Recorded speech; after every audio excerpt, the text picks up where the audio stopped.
नमस्कार दोस्तों, target with PS Parihar channel में आपका स्वागत है। इस चैनल के माध्यम से आप लोगों को विद्यार्थी जीवन से संबंधित सभी सूचनाएं प्रदान की जाती हैं। उसी क्रम में आज की इस वीडियो हम लोग बात करने वाले हैं भारत की सबसे बड़ी सरकारी नौकरी की। जी हां, संघ लोक सेवा आयोग ने यूपीएससी ने अपना प्रारंभिक परीक्षा का जो नोटिफिकेशन है वो जारी कर दिया है और आज की इस वीडियो में हम लोग बात करेंगे पदों की संख्या कितनी है, आवेदन की प्रक्रिया क्या है और आवेदन की लास्ट डेट क्या है। तो आइए सीधे देखते हैं हम लोग नोटिफिकेशन। यूपीएससी ने यूनियन पब्लिक सर्विस ने अपना नोटिफिकेशन जारी कर दिया है। तय समय में पहले ही बता दिया था कि जो नोटिफिकेशन है वो तो 2 तारीख को जारी हो जाएगा। तो आज 2 फरवरी और 2 फरवरी को नोटिफिकेशन जारी कर दिया गया है। लास्ट डेट याद रखिएगा, 22 तारीख के पहले पहले आप लोगों को आवेदन करना है। और यहाँ पर बहुत सारी जानकारियाँ दी गई हैं, किस तरीके से आप लोग अप्लाई कर सकते हैं, क्या कर सकते हैं, भाषा क्या, कौन कौन से पेपर होंगे, प्री के एग्जाम कब होगा, मेंस का एग्जाम कब होगा, किस तरीके से मेरिट बनेगी, पदों की संख्या कितनी है। पहले देख लीजिए पद कौन कौन से हैं। यहाँ पर लिखा हुआ है। पहली बात तो प्रारंभिक परीक्षा के बारे में जानकारी दे दी गई है कि जो प्रारंभिक परीक्षा है ये 5 जून को होगी। ये देखिए ये लिखा हुआ है और 2 फरवरी से इसके आवेदन शुरू होंगे। 7 तारीख इसकी लास्ट डेट है। कौन कौन से पद हैं? आईएएस का भी पद है, इसमें आईएफएस का पद है, आईपीएस का भी पद है और बहुत सारे जो पद हैं आईआरटीएस का है, रेवेन्यू आईआरएस का है। बहुत सारे जो पद हैं, भारत के सबसे बड़े पद हैं, इसी नोटिफिकेशन में है।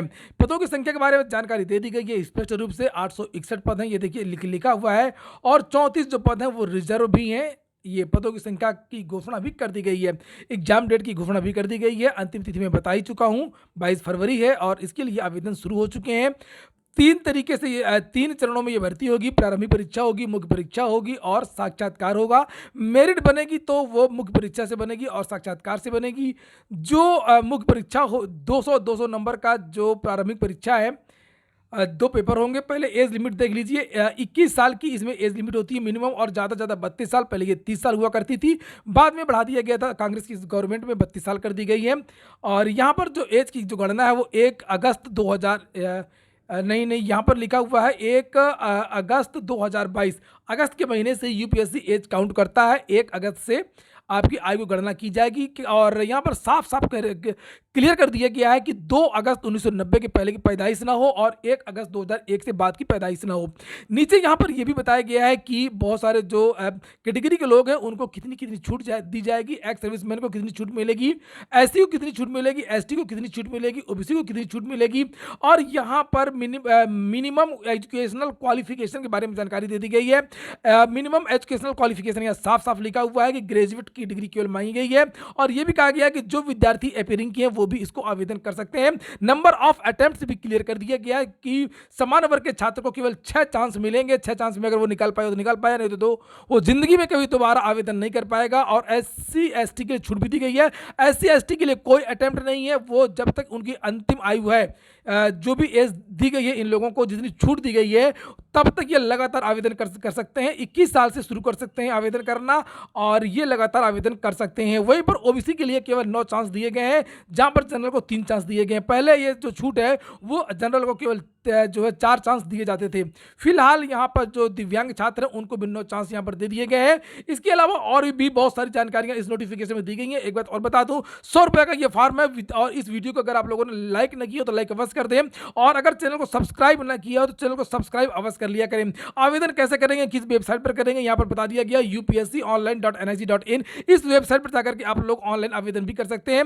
यहाँ पर परीक्षा की प्रक्रिया के बारे में जानकारी दी गई है। पूरे का जो पूरा सिलेबस है वो भी बता दिया गया है। और नीचे यहाँ पर देख सकते हैं आप लोग लास्ट डेट बताई गई है कि 22 फरवरी को शाम को 6 बजे के पहले पहले सभी छात्रों को आवेदन करना है। एडमिट कार्ड कब जारी होगा इसके बारे में भी जानकारी यहाँ पर दे दी गई है।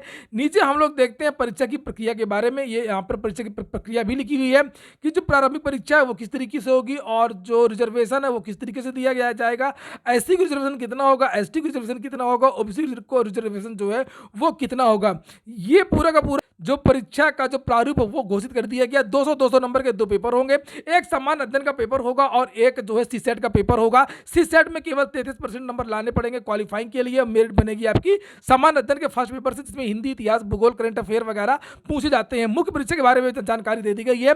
यहाँ पर आप लोग देख लीजिए, मुख्य परीक्षा में लगभग 9 पेपर होने और एक साक्षात्कार होना है। 9 पेपर कौन कौन से होंगे ये भी मैं आपको बता दे रहा हूँ। 300 नंबर का जो 8वीं अनुसूची है भारत के संविधान में, जितनी 22 भाषाएं, 22 भाषाओं में इसको एक भाषा आपको चुननी सुननी है, उसका पेपर होगा 300 नंबर का, इंग्लिश का एक पेपर होगा जो क्वालिफाइंग करना ही करना और रहता है, और 250 नंबर का आपका जीएस के 250 नंबर के 4 पेपर होने हैं, और उसके बाद में आपको एक 250 नंबर का निबंध का पेपर भी होना, याद रखिएगा। निबंध तो सभी में आता था, पीसीएस हो चाहे वो आईएएस हो। और यहां पर एक आपको ऑप्शनल विषय चुनना है जो इस नोटिफिकेशन में दिए गए हैं। कुछ विषय होते हैं, एक विषय आपको चुनना होता है, 500 नंबर का, 250 नंबर का एक पेपर होता है, 250 नंबर का एक पेपर होता है, और 275 नंबर का आपका साक्षात्कार होगा। मुख्य परीक्षा में जो 4 समान अध्ययन के पेपर हैं और 2 लैंग्वेज के पेपर हैं और एक निबंध का पेपर है, कुल मिलाकर के 9 पेपर है। 9 पेपर का जो पूर्णांक बनता है वो 1750 नंबर का, 1750 नंबर का आपका मुख्य परीक्षा है, और 275 नंबर की आपकी इंटरव्यू है। और इंटरव्यू को जोड़ दिया जाए और मुख्य परीक्षा को जोड़ दिया जाए, 2075 नंबर का पूर्णांक होता है। इसी में आपकी मेरिट बननी है, 50% भी कट ऑफ नहीं जाती है और सिलेक्शन हो जाता है। कोई बड़ी बात नहीं है और आप लोग तैयारी कर सकते हैं। लेकिन कुछ जो है आरोप लगते हैं संघ लोक सेवा आयोग पर कि इसमें जो अंग्रेजी माध्यम के जो छात्र हैं, ये सिलेबस इस तरीके का बनाया गया है कि उनका चयन ज्यादा होता है। इसको लेकर के जब पिछले दिनों जब रिजल्ट आया था, जब जानकारी निकल करके आई थी कि लगभग 800 में शायद 10 या 12 विद्यार्थी ऐसे थे, शायद 22 विद्यार्थी थे जो हिंदी मीडियम के थे, और ज्यादा से ज्यादा लोगों का जो चयन है वो इंग्लिश मीडियम के छात्रों का हुआ था। इसकी मांग लगातार की जा रही है। अनुवाद को लेकर के भी समस्याएं, जो पेपर बनाया जाता है वो पहले इंग्लिश में बनता है, उसके बाद में हिंदी में अनुवाद किया जाता है, विद्यार्थी को समझ में नहीं आता है। हिंदी भाषा का पेपर, हिंदी में जो शब्दावलियां होती हैं वो बहुत कठिन होती हैं, वो समझ में नहीं आती हैं। इसको लेकर के कहा गया है कि जो पेपर है उसका अनुवाद ठीक तरीके से किया जाए या पेपर हिंदी में ही बनाया जाए। यहाँ पर और भी बहुत सारी जानकारियां दी गई हैं, नेगेटिव मार्किंग के बारे में भी जानकारी दी गई है, और कौन कौन सी लैंग्वेज आप ले सकते हैं, जो लैंग्वेज का एक पेपर आता है ये देख लीजिए आप लोग। और इसके अलावा इस पेपर में कुछ इंस्ट्रक्शन वगैरह भी बताए गए हैं, एग्जामिनेशन सेंटर भी बताए गए हैं कि कहाँ कहाँ पर आप लोग परीक्षा दे सकते हैं, इंटरव्यू, पर्सनालिटी टेस्ट के बारे में भी सिलेबस इत्यादि बताया गया है। ये देखिए पूरा का पूरा जो सिलेबस है, प्रारंभिक परीक्षा का 2 घंटे की परीक्षा होगी, 200 नंबर का एक पेपर होगा, 200 नंबर का सीसेट का भी पेपर होगा, उसमें भी क्या क्या पूछा जाएगा। वैसे यूपीएससी में ऐसा बहुत कम होता है जो सिलेबस के बाहर पूछा जाए, ज़्यादातर जो चीज़ें हैं वो सिलेबस के अंदर की ही पूछी जाती हैं। प्रमाणित पुस्तकों से अध्ययन की करिए, मौलिक लिखिए, राइटिंग सुंदर लिखिए, और एक ही बार में आप लोग सिलेक्शन भी ले सकते हैं। और यहाँ पर इंडियन लैंग्वेज के बारे में लिखा है, और देखते नीचे और क्या क्या लिखा हुआ है। एक बात और बता दूं, जैसे मैंने अभी बताया आप लोगों को कि सुंदर राइटिंग लिखिए, थोड़ा सा राइटिंग का भी महत्व होता है आईएएस में, ऐसा मैंने खुद देखा। मेरे बहुत सारे परिचित दोस्त हैं जो आईएएस बने हैं और जो आईएएस नहीं बने हैं और इंटरव्यू से छूट गए हैं, लेकिन मैंने देखा जो भी ज़्यादा छूटे हैं उनका राइटिंग में बहुत ही गड़बड़ी थी, और जो चयनित हुए हैं वो औसत दर्जे के छात्र थे और उन्होंने मौलिक लिखा और उनकी जो लेखनी थी वो काफ़ी सुंदर थी। तो इसका 5 या 10% जो प्रभाव वो जरूर पड़ता है। जो भी आप सब्जेक्ट चुनेंगे हर सब्जेक्ट का भी सिलेबस यहाँ पर नोटिफिकेशन में क्लियर कर दिया गया है। और प्रारंभिक परीक्षा में एग्जामिनेशन सेंटर कौन है उसके बारे में भी जानकारी दी गई है। वैसे प्रयागराज, वाराणसी और लखनऊ में प्रारंभिक परीक्षा का सेंटर होता है, मुख्य परीक्षा का भी सेंटर प्रयागराज में होता है।